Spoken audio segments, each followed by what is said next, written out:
ರಾಜ್ಯದಲ್ಲಿ ಮುಂಗಾರು ಮಳೆ ಕೈಕೊಟ್ಟಿದೆ. ಬರದ ಛಾಯೆ ದಟ್ಟವಾಗ್ತಾ ಇದ್ದಂತೆ ಬರಪೀಡಿತ ಪ್ರದೇಶಗಳ ಘೋಷಣೆಗೆ ಸರ್ಕಾರ ಈಗ ಸಿದ್ಧತೆಯನ್ನ ನಡೆಸಿದೆ. ಹೀಗಾಗಿ ಕೇಂದ್ರ ಸರ್ಕಾರದ ನಿಯಮಗಳನ್ನು ಸಡಿಲ ಮಾಡಬೇಕು ಅಂತ ಮನವಿಯನ್ನ ಕೂಡ ಮಾಡಲಾಗಿದೆ.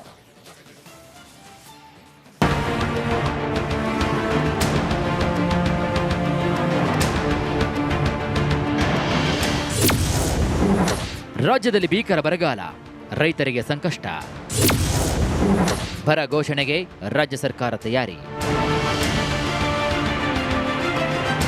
ರಾಜ್ಯದಲ್ಲಿ ಮುಂಗಾರು ಮಳೆ ಕೈಕೊಟ್ಟಿದೆ. ಮಳೆಗಾಗಿ ಆಕಾಶದ ಕಡೆಗೆ ಮುಖ ಮಾಡಿ ಕಾದು ಕುಳಿತ ರೈತನ ಕಣ್ಣುಗಳಲ್ಲಿ ಆತಂಕ ಮನೆ ಮಾಡಿದೆ.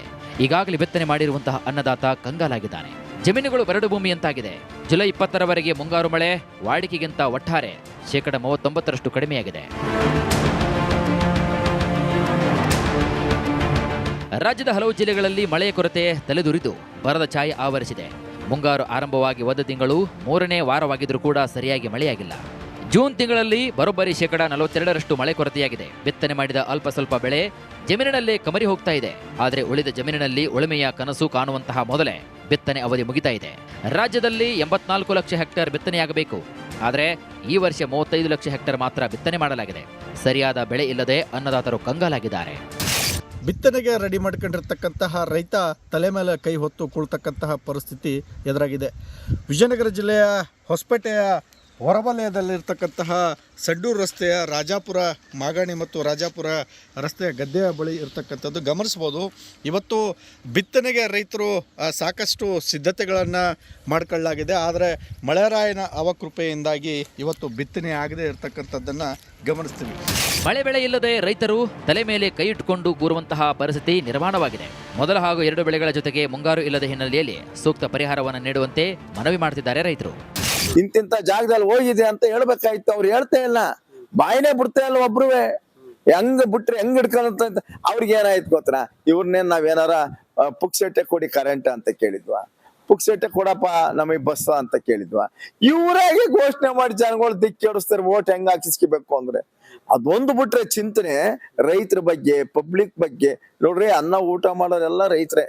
ಜೂನ್ನಿಂದ ಸೆಪ್ಟೆಂಬರ್ವರೆಗೆ ಬರುವ ಮುಂಗಾರು ಮಳೆ ರೈತರ ಬದುಕಲ್ಲಿ ಕಣ್ಣ ಮುಚ್ಚಾಲೆ ಆಡ್ತಾ ಇದೆ. ಯಾವ ಭಾಗದಲ್ಲಿ ಎಷ್ಟು ಮಳೆ ಕೊರತೆ? ಅತ್ಯಧಿಕ ಮಳೆಯಾಗುವ ಮಲೆನಾಡಿನಲ್ಲಿ 43% ಮಳೆ ಕೊರತೆಯಾಗಿದೆ. ಕರಾವಳಿಯಲ್ಲಿ 35% ಮುಂಗಾರು ಕೊರತೆಯಾಗಿದೆ. ಇನ್ನು ಉತ್ತರ ಒಳನಾಡಿನಲ್ಲಿ 33% ಮತ್ತು ದಕ್ಷಿಣ ಒಳನಾಡಿನಲ್ಲಿ 31% ಮಳೆ ಕೊರತೆ ದಾಖಲಾಗಿದೆ. 26 ಜಿಲ್ಲೆಗಳಲ್ಲಿ ಒಟ್ಟು 158 ತಾಲೂಕುಗಳಲ್ಲಿ ಕೊರತೆ ಹಾಗೂ 20 ತಾಲೂಕುಗಳಲ್ಲಿ ತೀವ್ರ ಮಳೆ ಕೊರತೆ ಕಂಡು ಬಂದಿದೆ. ಸ್ಯಾಟಲೈಟ್ ಸರ್ವೆಗೆ ಮುಂದಾದ ಸಿಎಂ ಡಿಕೆಶಿ. ಇನ್ನು ಈ ಕ್ಲಿಷ್ಟ ಪರಿಸ್ಥಿತಿಯಲ್ಲಿ ರಾಜ್ಯ ಸರ್ಕಾರ ಬರಪೀಡಿತ ಪ್ರದೇಶಗಳ ಘೋಷಣೆಗೆ ತಯಾರಿ ನಡೆಸಿದೆ. ನಿನ್ನೆ ನಡೆದ ಡಿಸಿಗಳ ಸಭೆಯಲ್ಲಿ ಚರ್ಚೆ ನಡೆಸಿದ ಬಳಿಕ ಸಿಎಂ ಬರಗಾಲದ ಭೀಕರತೆಯ ಬಗ್ಗೆ ಕೇಂದ್ರಕ್ಕೆ ವರದಿಯನ್ನು ಸಲ್ಲಿಸಲು ಪ್ಲಾನ್ ಮಾಡಿದೆ. ಆದ್ದರಿಂದ ಸ್ಯಾಟಲೈಟ್ ಮೂಲಕ ಹವಾಮಾನ ವಿಶ್ಲೇಷಣೆಗೆ ಚಿಂತನೆ ನಡೆಸಿದ್ದು, ಬೆಳೆ ಸಮೀಕ್ಷೆಯ ದತ್ತಾಂಶದ ನಿಖರತೆ ಮತ್ತು ವಿಶ್ವಾಸಾರ್ಹತೆ ಸುಧಾರಿಸಲು ಸಮಗ್ರ ಡಿಜಿಟಲ್ ಬೆಳೆ ಸಮೀಕ್ಷೆಗೆ ಮುಂದಾಗಿದೆ. ಹಾಗಾದರೆ ಕರ್ನಾಟಕ ಅಗ್ರಿಟೆಕ್ ಮಿಷನ್ ಅನುಕೂಲ ಏನು ಅನ್ನೋದಾದ್ರೆ, ಸ್ಯಾಟಲೈಟ್ ಸರ್ವೆಗೆ ಪ್ಲಾನ್, ರಿಮೋಟ್ ಸೆನ್ಸಿಂಗ್ ತಂತ್ರಜ್ಞಾನ, ಡ್ರೋನ್ ತಂತ್ರಜ್ಞಾನ ಬಳಕೆ, ಎಐ ಜಿಯೋಸ್ಪೇಷಿಯಲ್ ಅನಾಲಿಟಿಕ್ಸ್ ತಂತ್ರಜ್ಞಾನ ಬಳಕೆ. ಈ ತಂತ್ರಜ್ಞಾನ ಬಳಕೆ ಮಾಡಿ ಡಿಜಿಟಲ್ ಸರ್ವೆ ಮಾಡಲಾಗುತ್ತೆ. ಸ್ಯಾಟಲೈಟ್ ಚಿತ್ರಣ, ಡ್ರೋನ್ ಸಮೀಕ್ಷೆಯಿಂದ ಕ್ಷೇತ್ರ ಪರಿಶೀಲನೆ, ಹವಾಮಾನಕ್ಕೆ ಅನುಗುಣವಾಗಿ ಬೆಳೆಗಳ ಸ್ಪಷ್ಟ ಮಾಹಿತಿ. ಈಗಾಗಲೇ ಒಂದು ಲೆಟ್ರ್ ಹೋಗ್ಬಿಟ್ಟಿದೆ ಪ್ರೈಮ್ ಮಿನಿಸ್ಟರ್ಗೆ ಕನ್ಸಿಡರ್ ಮಾಡಿ ಅಂತ. ಬಟ್ ಆ ಲೆಟ್ರು ಫಾರ್ಮಲ್ ಆಗಿ ಹೋಗಿದೆ, ಅದೊಂದು ಕಲ್ಲು ಹಾಕ್ದಂಗೆ ಮೊದಲೇ. ಆದರೆ ನಾವು ಬರ ಟೀಮ್ ಕಳಿಸ್ಬೇಕು ಅಂದರೆ ನಾವು ಡಿಕ್ಲರೇಷನ್ ನೋಟಿಫಿಕೇಷನ್ ಇಶ್ಯೂ ಮಾಡಬೇಕಾಗ್ತದೆ. ಗೌರ್ಮೆಂಟಿಂದ ಡಿಕ್ಲರೇಷನ್ ಮಾಡಬೇಕಾಗ್ತದೆ.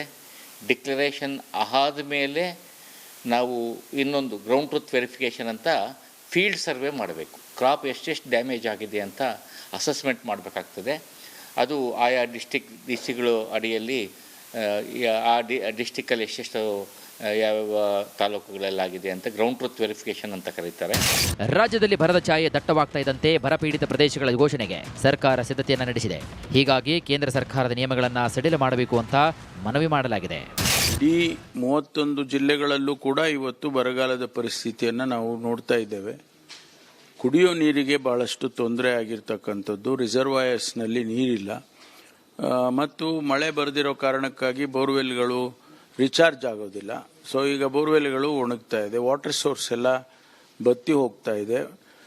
ಭಾಳ ಒಂದು ಗಂಭೀರವಾದಂಥ ಪರಿಸ್ಥಿತಿಯನ್ನು ನಾವು ನೋಡ್ತಾ ಇದ್ದೇವೆ. ಅದಕ್ಕಾಗಿ ನಾನು ನಮ್ಮ ಪ್ರಧಾನಮಂತ್ರಿಗಳಿಗೆ ಮತ್ತು ಗೃಹ ಸಚಿವರಿಗೆ, ಕೇಂದ್ರದ ಗೃಹ ಸಚಿವರಿಗೆ ಮತ್ತು ಕೃಷಿ ಸಚಿವರಿಗೆ ಪತ್ರ ಬರೆದಿದ್ದೇನೆ. ನಮಗೆ ಬರಗಾಲಕ್ಕೆ ಒಂದಿಷ್ಟು ಏನು ನಿಯಮ ಇದೆ, ಬರಗಾಲ ಡಿಕ್ಲೇರ್ ಮಾಡೋದಕ್ಕೆ ಒಂದು ಕೇಂದ್ರ ಸರ್ಕಾರ ನಿಯಮ ಮಾಡಿದ್ದಾರೆ. ಆ ನಿಯಮವನ್ನು ಸಡಿಲಿಸಬೇಕು. ನಾವು ಕೇಂದ್ರ ಸರ್ಕಾರಕ್ಕೆ ಬರೆದಿದ್ದೀವಿ ನಮ್ಮ ರಾಜ್ಯದ ಪರಿಸ್ಥಿತಿ ಹೇಗಿದೆ ಅಂತ. ಮಾನ್ಯ ಕಂದಾಯ ಸಚಿವರು ಡಾಕ್ಟರ್ ಜಿ ಪರಮೇಶ್ವರ್ ಅವರು ಈ ಬರಗಾಲ ಘೋಷಣೆ ಮಾಡಬೇಕಾಗಿರುವಂಥ ಪ್ರಕ್ರಿಯೆ ಏನಿದೆ, ನಿಯಮಗಳೇನಿದೆ, ಅದು ಸರಳೀಕರಣ ಮಾಡಬೇಕು ಅಂತ ಹೇಳಿದ್ದೀವಿ. ಅದು ಕೇಂದ್ರ ಸರ್ಕಾರದಿಂದ ಆದರೆ ಎಲ್ಲರಿಗೂ ಅನುಕೂಲ ಆಗುತ್ತೆ. ಮತ್ತು ರೈತರ ಆತ್ಮಹತ್ಯೆ ತಡೆಗಟ್ಟಲಿಕ್ಕೆ ಈಗಾಗಲೇ ಒಂದು ಪ್ರಾಮಾಣಿಕ ಪ್ರಯತ್ನ ಹೆಚ್ಚಿನ ಮಾಡ್ತಾನೆ ಇದ್ದೀವಲ್ಲ. ಕೇಂದ್ರದ 5,709 ಕೋಟಿ 9,500 ಕೋಟಿ ರೂಪಾಯಿ ವೆಚ್ಚದಲ್ಲಿ ಬರುವ 9 ತಿಂಗಳಲ್ಲಿ ಸುಮಾರು ಅನೇಕ ಗ್ರಾಮೀಣ ಭಾಗದಲ್ಲಿ ಆಸ್ತಿ ನಿರ್ಮಾಣ ಮಾಡುವಂಥದ್ದು, ಬೇಡಿಕೆ ಆಧಾರದ ಮೇಲೆ ಉದ್ಯೋಗ ಕೊಡುವಂಥದ್ದಕ್ಕೆ ಕ್ರಮ ತಗೊಂಡಿದ್ದೇವೆ. ಎಲ್ಲ ಗ್ರಾಮ ಪಂಚಾಯತಿಗಳಲ್ಲಿ ಕಾರ್ಯಕ್ರಮ ಅನುಷ್ಠಾನ ಮಾಡಬೇಕು ಅಂತ ನಿನ್ನೆ ಮಾನ್ಯ ಮುಖ್ಯಮಂತ್ರಿಯವರು ಹೇಳಿದ್ದಾರೆ. ನಾನು ಹೇಳಿದ್ದೇನೆ, ನಿಗಾ ಇಕ್ಕಿದ್ದೇವೆ, ಎಲ್ರಿಗೂ ಉದ್ಯೋಗ ಕೊಡ್ತೇವೆ, ಯಾರು ಗುಳೆ ಹೋಗೋದ ರೀತಿಯಲ್ಲಿ ನೋಡಿಕೊಳ್ತೇವೆ. ಜನರಿಗೆ ನೀರು ಮತ್ತು ಇವತ್ತೇನು ರೈತರಿಗೆ ಪರಿಹಾರ ಕೊಡಬೇಕಾಗಿದೆ, ಆ ಪರಿಹಾರದ ಬಗ್ಗೆಯೂ ನಿನ್ನೆ ಸಚಿವ ಸಂಪುಟದಲ್ಲಿ ಚರ್ಚೆ ಆಗಿದೆ. ಬರ ಘೋಷಣೆ ಮಾಡುವಂಥದ್ದಕ್ಕೆ ಎಲ್ಲ ರೀತಿಯ ಸಿದ್ಧತೆಗಳನ್ನು, ತಯಾರಿಗಳನ್ನು ಮಾಡಿಕೊಳ್ತಾ ಇದ್ದಾವೆ. ಬರ ಪರಿಸ್ಥಿತಿ ನಿಭಾಯಿಸಲು ಕೇಂದ್ರದ ನೆರವು ಕೋರಲು ಸರ್ಕಾರ ಮುಂದಾಗಿದೆ. ರಾಜ್ಯದ ಬರ ಪರಿಸ್ಥಿತಿ ಬಗ್ಗೆ ಮುಂದಿನ 15 ದಿನಗಳ ಒಳಗಾಗಿ ಕೇಂದ್ರಕ್ಕೆ ಸಮಗ್ರ ವರದಿಯನ್ನು ಸಲ್ಲಿಸಬೇಕಾಗಿದೆ. ಹೀಗಾಗಿ ಬರಪೀಡಿತ ಪ್ರದೇಶಗಳೆಂದು ಘೋಷಣೆ ಮಾಡಿದರೆ ರಾಜ್ಯಕ್ಕೆ ಕೇಂದ್ರ ಸರ್ಕಾರದಿಂದ ಅನುದಾನ ಸಿಗಬಹುದು. ಜೊತೆಗೆ ರೈತರು ಪಡೆದಿರುವಂತಹ ಸಾಲ ಮರುಪಾವತಿಗೆ ಒಂದಷ್ಟು ಅವಧಿ ವಿಸ್ತರಣೆ ಆಗುವ ಸಾಧ್ಯತೆಗಳಿವೆ. ಆದ್ದರಿಂದ ರಾಜ್ಯ ಸರ್ಕಾರದಿಂದ